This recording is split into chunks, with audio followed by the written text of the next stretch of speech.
Okay, number 3, Western Environmental. So this is a lady by the name of Amy Gamache. So Jack Ambler is the client manager, but more importantly, Amy Gamache with Western Environmental is just an amazing person to work with. Not your typical, I would say, manufacturer's rep. We came to Amy, again, introduced the technology. We met Amy at WestTech last year, actually. We sat down with her and we talked about what the technology could do. And immediately she had a new problem statement for us, or a different type of application, one that we hadn't done before. And it was, our problem statement relates to the wastewater collection system.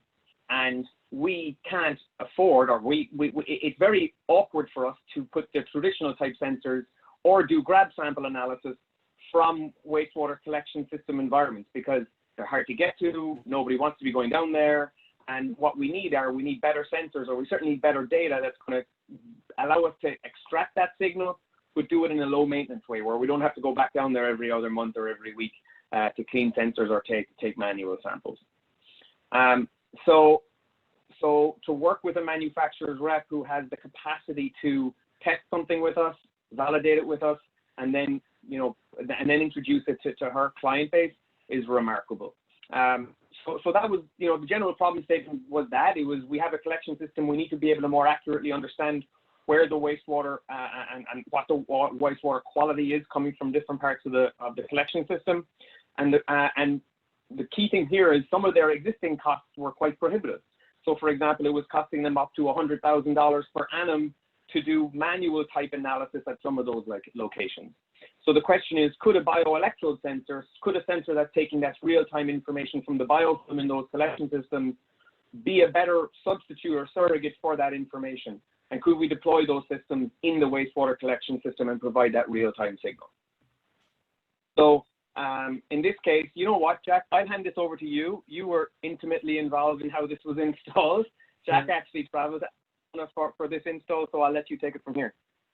Great, thanks, Pat. Yeah, and just a little bit further on the problem statement, it's just really interesting to start getting into collection systems. I do think that the industry as a whole, there's kind of some low-hanging fruit still in the collection system from a standpoint of really understanding your entire water budget there. Who's sending what? How strong is it? Do you trust what your upstream customers are potentially actually discharging to you? Are they being honest? Are they even aware of what they are discharging? All these types of things are very interesting. One, from just a collection system management, and then obviously, as you move further into the future here, understanding stuff as it comes, even maybe several hours, several days out from your collection system, and when it gets into your system, I think is really important. For this install, installed on the side of a partial flume, you can see it on the right-hand side, just up against the wall there. It was in a flume because that's where they were doing some volume measurements, although we did also get installed with a flow meter at this. So we go to the next slide here, Pat. So yeah, I think there's a lot of really important stuff in the collection system. However, it's very difficult to get in there. It's difficult to get systems in there. It's the worst type of wastewater in the industry, besides some industrial ones. So your material, your equipment needs to be very low in maintenance, and it's very often difficult to get in to even do anything. You might have to shut down a road. You might be entering a hazardous area. So low maintenance is crucial to keep reliable data going here. So just to get into some of the data that we saw at this location, the top left, you can see we were installed in this case, again, next to an optical sensor. Top left, you can see the blue data being the sensory response, the yellow data being the optical response. And you can see very well how they line up together, predicting the same type of time periods. So lines up quite well with that data.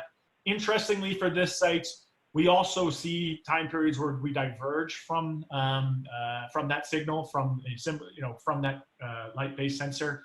The light one is obviously just an optical effect, whereas ours is actually true biomass response to it. So this was installed in a residential area, and we've been finding some very interesting things that were not expected. So we're seeing the normal day-to-day and week-to-week trends, and we're also seeing time periods where there's something else getting in the system. We're thinking it might be illegal dumping. We've we've collected some grab samples, this type of work. So there's a lot of interesting stuff that we were seeing just from the normal time periods, and then stuff that, you know, wasn't being picked up with other types of technologies.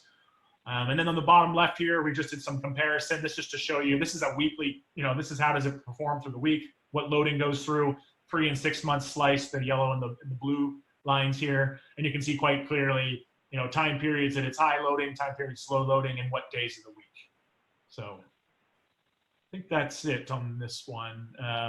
Yes, and again, maintenance being crucial for these types of installs. It's been in there for over a year, and it's actually only been maintenance one time. So it's just a really important aspect for anything getting inside the collection system.